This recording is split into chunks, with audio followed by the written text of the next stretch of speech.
ইসলামপন্থীরা কাউরে মারে না, মারছেনি? কথা কন না, মারছেনি?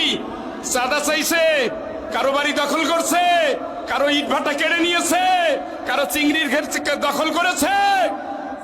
ইসলামপন্থীরা ওগুলো করে না। ইসলামপন্থীরা রাতের আধারে মালিকের সাথে কানেকশন লাগায়, ওখানে চোখের পানি পড়ে যা আল্লাহ কবুল করে তা। আর না ঝড় না তুফান না হাওয়া হয়ে গেছে পৃথিবীর ইতিহাসে একমাত্র নদীর বাংলাদেশ। কালের ইতিহাস থেকে ইতিহাস আর মোছা যাবে না। যে ইতিহাস আপনি রচনা করেছেন বংশ সহ হারায় গেছে দেশ ছেড়ে, ঠিক কিনা? এটা হলো বাংলাদেশের শত কোটি লক্ষ বছরের ইতিহাস, পৃথিবীর একমাত্র ইতিহাস যার কেউ পারে নাই। মাজননী আপনি করে গেছেন, কি হবে পরিণতি আল্লাহ জানে। তবে আল্লাহ বলে দিছে আনতুসিবাহুম ফিতনা। ইসলামপন্থীরা কাউরে মারে না।